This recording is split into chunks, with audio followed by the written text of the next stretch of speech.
Hi friends, அனைவருக்கும் வணக்கம். எல்லோரும் எப்படி இருக்கீங்க? நல்லா இருக்கீங்களாப்பா? நான் என்ன பண்ண போகிறேன் தெரியுமா? இட்லி உப்புமா பண்ண போகிறேன். இட்லி மீது வந்துடுச்சு. இது ஒரு 3-4 இட்லி இருக்குது. ஓகேவா? வெங்காயம் கட் பண்ணி வச்சுருக்கேன். அப்புறம் பார்த்தீங்கன்னா வரமிளகா கட் பண்ணி வச்சுருக்கேன். நாங்கள் வத்தல்னு சொல்லுவோம் அதை. ஓகேவா? அதுவும் கட் பண்ணி வச்சுருக்கிறேன்.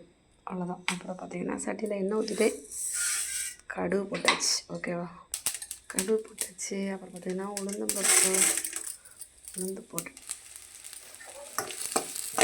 பருப்பு இது வாங்கணுன்னா பாருங்க. உளுந்து பருப்பு கலர் வந்துருச்சா?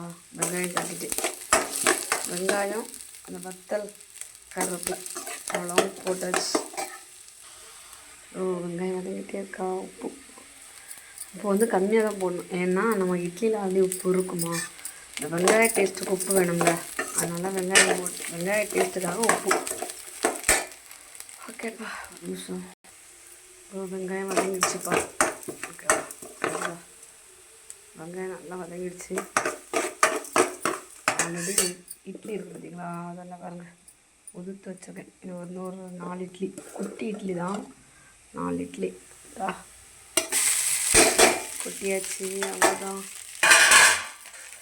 நல்லா கிளறணும். ரெடி ஆகிடுச்சா? இது என்னன்னா இட்லி சாயங்காலம் நம்ம காலைல வச்சது மீன் வந்துடுச்சுன்னா இப்படியே பண்ணி சாப்பிட்ருலாம். ஆனால் என்னென்னா வெங்காயம் நல்லா வதங்கணும். வெங்காயம் நிறைய போட்டால் தான் டேஸ்ட்டு. அந்த வெங்காயம் வதங்கினா தான் டேஸ்ட்டாக இருக்கும். ஓகேவா? இப்போ இது ரெடி ஆகிடுச்சு. ஆனால் இதில் ஒரு சின்ன வேலை இருக்குது. ஒரு சின்ன வேலைன்னு சொன்னோம்ல, அது என்ன தரமா? ஒன்றும் இல்லை. இது ரெடி ஆகிடுச்சு. ஓகேவா? உப்புமா ரெடி. அப்புறம் பார்த்தீங்கன்னா ஒரு சின்ன இதில் கொஞ்சம் நெய் வச்சுருக்கேன்ப்பா, இன்னும் கொஞ்சம் டேஸ்ட்டுக்காக. ஓகேவா? கொஞ்சமாக நெய் ஊற்றி வச்சுருக்கேன். நெய் சூடாயிடுச்சு. டேஸ்ட்டுக்காக கொஞ்சம் முந்திரி பருப்பு போட்டிருக்கேன். என்ன டேஸ்ட் நல்லாயிருக்கும், அவ்வளோதான். ஓகேவா? முந்திரி பருப்பு ரெடி ஆகிடுச்சா? இந்த கிறிஸ்மஸ் பழம் வறுத்து கொஞ்சம் கொட்டிட்டோன்னா அந்த நெய் டேஸ்ட்டுக்கும் இதுக்கும் நல்லாயிருக்கும். சாப்பிடாதவங்க கூட சாப்பிடுவாங்க. ஏன்னா டேஸ்ட்டு நல்லாயிருக்கும். ஓகேவா? வறுத்துட்டோமா நல்லா. ஓகே, இதோ வறுத்த முந்திரி பருப்பு அண்ட் கிறிஸ்மஸ் பழம். இது ரவை நம்ம ஆல்ரெடி ரெடி பண்ணிட்டோம். இதே செம்ம டேஸ்ட்டாக இருக்கும்.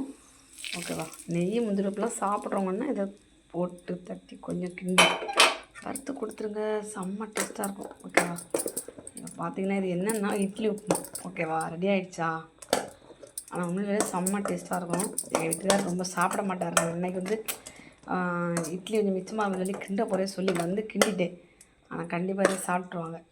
ஏன்னா அவங்களுக்கு இந்த நெய் முந்திரி பருப்பு இதெல்லாம் ரொம்ப பிடிக்கும். ஓகேவா? இப்போ பாருங்கள், இட்லி உப்புமா செம்ம டேஸ்ட்டாக வந்துடுச்சு.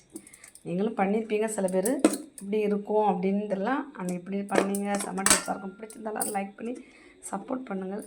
இதே மாதிரி நீங்களும் செஞ்சு பாருங்கள். இட்லி வேஸ்ட் பண்ணாதுங்க. கொஞ்சம் மீந்துச்சுன்னா, ஏன்னா இது தூர போட வேண்டியது. நான் தூர போட்டுருவேன் ஆல்ரெடி. சரி, கொஞ்சம் உப்புமா பண்ணுவோமே அப்படின்ட்டு ஒரு ஆளுக்கு உப்புமா இருக்குது. சரி, அதனால் பண்ணிட்டேன். பிடிச்சிருந்தாலும் லைக் பண்ணி சப்போர்ட் பண்ணுங்கள். பாய்.